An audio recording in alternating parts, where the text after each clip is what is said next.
Hey BookTube, it's Jackie. How's it going? If you are new to me, it's the first time you're seeing my face. Hello, what's up? My name's Jackie. I sit on my floor and I talk about books. So that's why you're here, because that's what's gonna be happening today. If you are not new to me, thank you for always tuning in, the continued support. I really do appreciate it. So today for you, I have my weekly wrap up. This is week number 6 of 2023, and this encompasses the dates of February 5th through February 11th and all my reading shenanigans in between. It is coming to you a day later because the day I usually film this is the Sunday of the new week, and well, this Sunday was Super Bowl Sunday, so I was preparing, making all the food for a Super Bowl party, and watching my Chiefs kick the Eagles' asses. Yes! Now, granted, I'm more of a Niners girl, but in the Super Bowl this year, I was rooting for the Chiefs, and my man scored the first touchdown, even did his little dance. Travis Kelce did his little dance. Oh, I love that man. Oh, he's so fucking funny. I love him, and he's pretty, and he did his little dance for me during his touchdown. I loved it. But we're not here to talk about my love of football, so what we are here to talk about is some books. So without further ado, grab yourself a drink, have yourself a seat, let's get talking some books. All right, so I did not complete as much as I wanted to this week. This is becoming a common thing. I think this is probably just part of my intro. I didn't complete what I wanted to. But what I did complete, most of it I enjoyed. Most of it. So I do not have a lot to talk about today, which is a little disheartening, but that will change. I've got a really good schedule this week, and I've got a lot of time to work on it. I had 4 volleyball games last week, back to back, 2 away and 2 were home. Plus I was working with Erin Gresham on our Second Chances, part 2. We are still in the finishing stages of finishing that bad boy up, so it should be coming to you guys really, really soon. I'm really, really excited about it. I'm very, very proud of her for sticking it out and seeing it through. So yes, I got a lot of fun stuff done, but I just didn't get a lot of my reading done. However, what I did complete this week was Comfort by Megan Matthews, and it looks like this. I picked this up for the ABCs of Love Readalong, which is the read-along I'm hosting over with Jen over at the Book Refuge, and I will link her down below. Our live show for this is February 25th at 7:30 on this channel, and this is one of the books that we're going to be talking about. I have not read the second one yet, but this is our C installment, and this was... I don't even know how to talk about this book, guys. I gave this 2 stars, and that was stretching it. That was really stretching it. So last month I didn't really talk about the books in my wrap-ups, but I'm gonna change that. I'm gonna talk about these books because I'm reading them earlier in the month. So if you guys want to pick them up, you can. So you can join us for that live show, or you can just come and listen to us bitch some more about the books. So yeah, good times.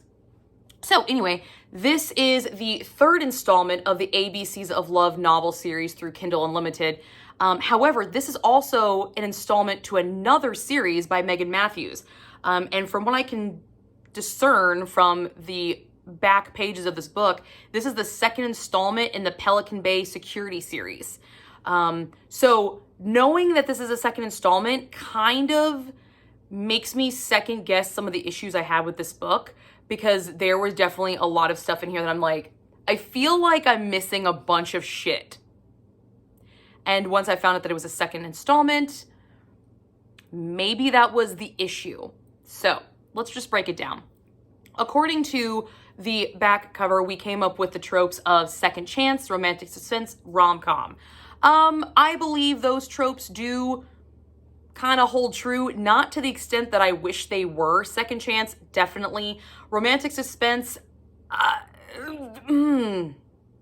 that might be stretching a little bit. I mean, there's some suspense elements in this book, but they're not really romantically suspenseful. Like, it's too, the genres did not meld together very nicely in this book. So I'm kind of leery of saying it's romantic suspense, because it just very feels like there's some suspense in a romance that have nothing to do with each other. Rom-com, there are some funny moments in this book. So I guess you could kind of call it rom-com, at least in my opinion. However, what I didn't realize is that we do have drug dealing in this, and we have some seriously like citywide voyeuristic shit in this book. So those two didn't see coming, was slightly like, whoa, okay. Interesting. So summary. we have Cassandra, who has come back home to cat sit for her brother, who just recently got married, and they're on their honeymoon. So she's cat sitting, and his new wife is a very uppity cat mom, like 3 names for the cat. Don't get me wrong, I'm that person too. So I get it. I totally get it. But she has to come back home, and she hasn't been back home since she left her boyfriend at a bus stop when she basically ran away. Her family life wasn't horrible, but her parents fought a lot, and it just kind of poisoned her, and they would call the police a lot for domestic violence, but it wasn't physical violence. At least not that I found, but then again, I kind of fell asleep through most of the parts of this book, so I might have forgotten some of those. I don't know. I'm just being honest here, guys. When I would read this, I would start to fall asleep very easily. So, but they called the cops a lot, and it just made her feel uncomfortable. So her and her boyfriend, Riley, concocted this plan to basically flee, except Riley comes from a pretty good family. He's got a couple of set of brothers, and they're all like stand-up guys, all American boys, the whole 9 yards, and she felt like she couldn't take him away from that, so she left him. Now, when she does come back, her friend, who she works with down in Tennessee, has some family up in this area and asks her to take a package of some baby clothes to her cousin, I think, to drop off. And she says, yeah, sure, no problem. I state this because this is a major point of the book, and you know it going in because it keeps being brought up. That's why I'm telling you that. So, and then we have Riley, who has remained in Pelican Bay. He has thrived there. He works for his brother's security company, and his brother's security company has a bunch of former Navy SEALs as part of it. And they are like the prime security company, but they're located in this little bitty ass town of Pelican Bay. And they have this town wired. Like, there are cameras everywhere. There are microphones everywhere. The town gossips work with the security company, and they have like a gossip tree. And so as soon as Cassandra enters back into the town, it is instantaneously known. And Riley is right there the day she returns and confronting her, because he hasn't seen or talked to her since she bailed years ago. And that's where our story kind of kicks off. Now, there's not really a plot there, because there is a plot to this story, but it's so varied. Like, this author tried to have multiple plot points going, and it didn't really work to her advantage very well, I didn't feel like. But then again, when I found it was a second installment, I thought, okay, maybe some of these plots were carried over from the first installment that I wasn't aware of. So maybe that's why I feel like I'm missing so much. Like, I feel like I was missing a lot reading this book. But there were some things that worked in it for me. Riley's character, I did like his character traits.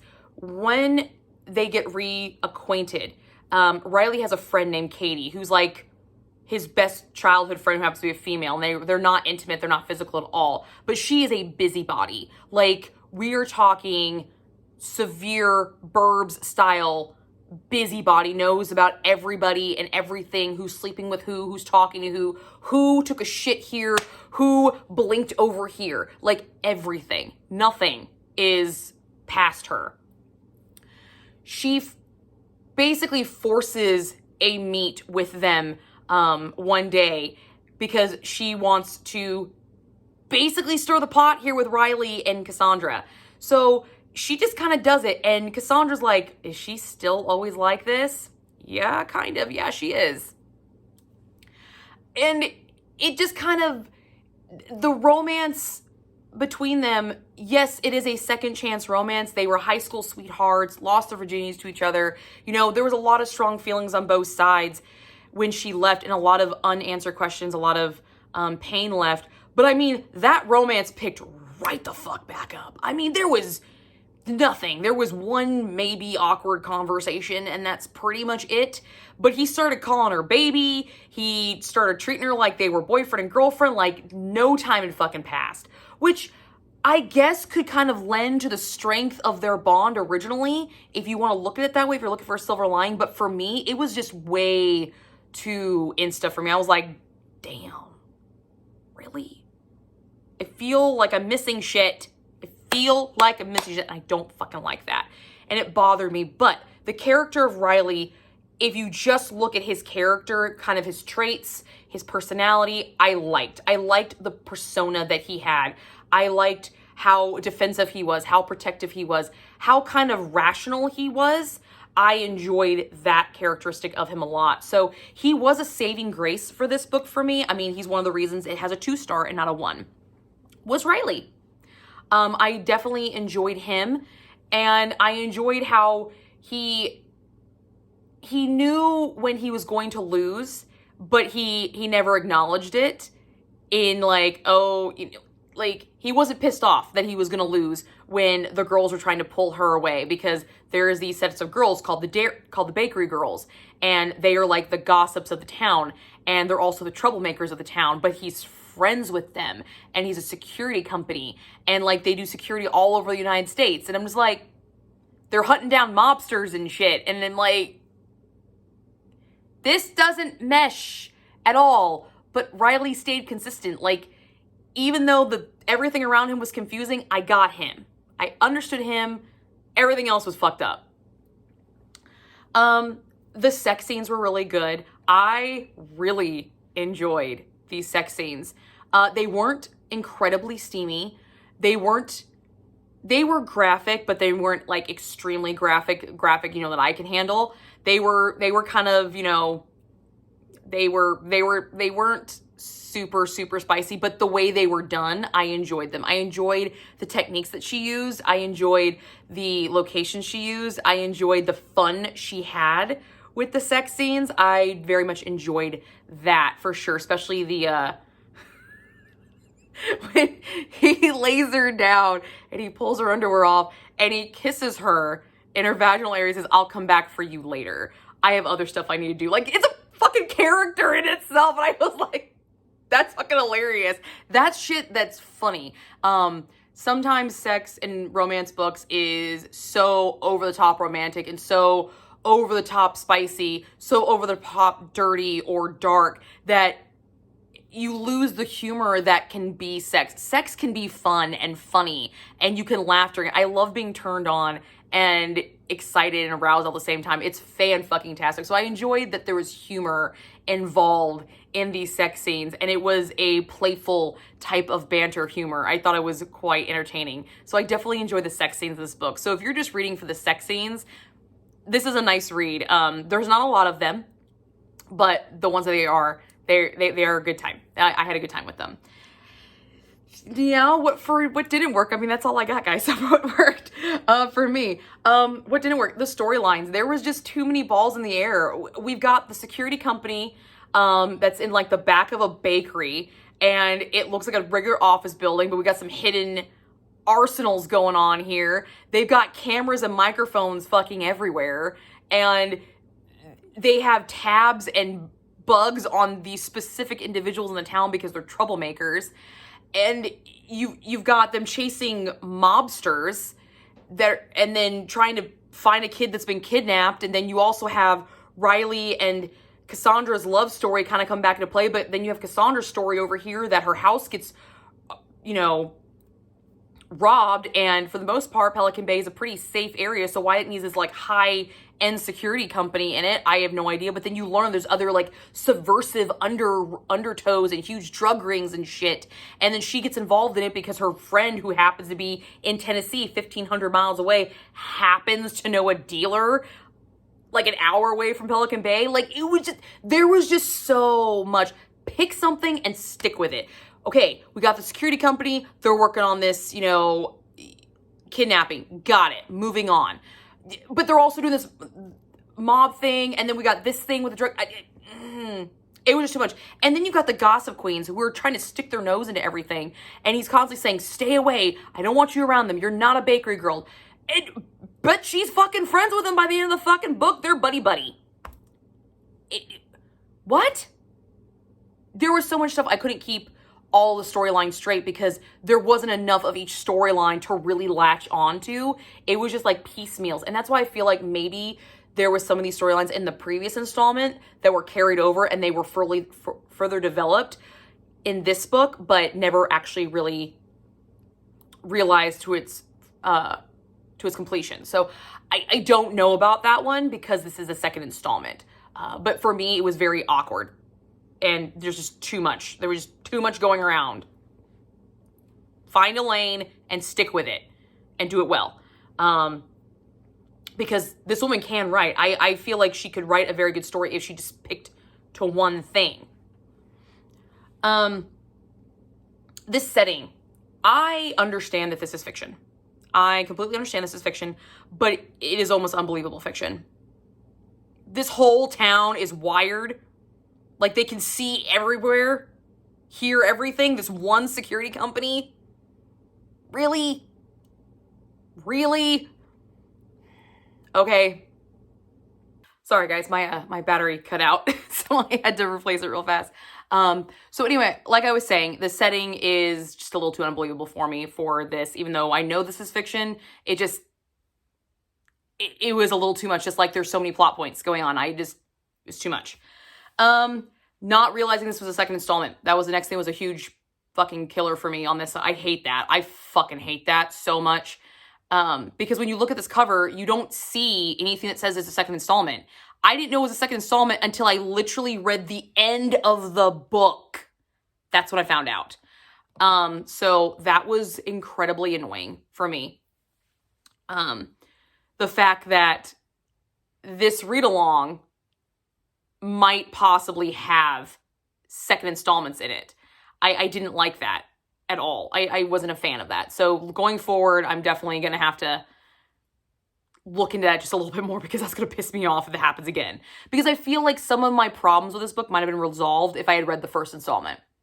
I feel like they might have, because there are some plot points in here that feel like, because of the missing piece, feel like that feeling of missing something, they might have been in that first book. So yeah. Now my spice rating for this, I only give this 2 chili peppers because we only had like a handful of sex scenes. They weren't very graphic in language, but they were really fun. There was a lot of fun moments with it. And we had some wall sex, which was pretty fucking dope, not gonna lie. Wall sex is always nice. It takes a specific set of people to be able to do it. I'm not one of them, but rock on if you can do it. Party. That's great. And the next book that I did complete was A Haunt by Christina Maraziotis. And I gave this 4 stars. And I did a full book review on this, and I will link this up here for you guys. This was one of my Reezy Discovery books, so I won't go into great detail on this for it. But I love this thing. This thing was great. And the more I talk about it and the more I talk with the author, I'm getting more and more excited. The second book is actually coming out, I believe, tomorrow, Valentine's Day. So I'm really, really excited about that. I think that's going to be dope. And I've actually been in contact with the author, and she's sending me the first and second copies. So I'm really, really excited when those come in. I'll get to unbox them for you guys. And she's requested me to review the rest of the series for her. And I think that's fantastic. And this thing, it hits so many different levels for me. Yeah, did I have issues with it? Yes, but for the most part, this is a stellar, stellar piece, and I really had a good time with it. So definitely go check out that review. If you have not gotten to see it, definitely go check it out. It's definitely worth it. And the next book I have started, but I have not completed, is Barbarian Alien by Ruby Dixon.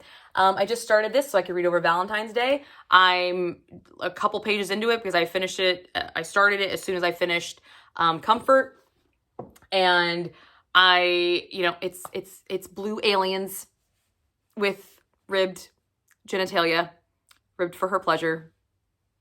I mean, what else can you say? Happy Valentine's Day. That's all I got for you guys in my weekly wrap up. Like I said, not a lot, but hopefully I'll be back in on it. I have a plan, and I have a little bit more time this week, so yes. So that's what I got for you guys, and I will see you guys also in another video.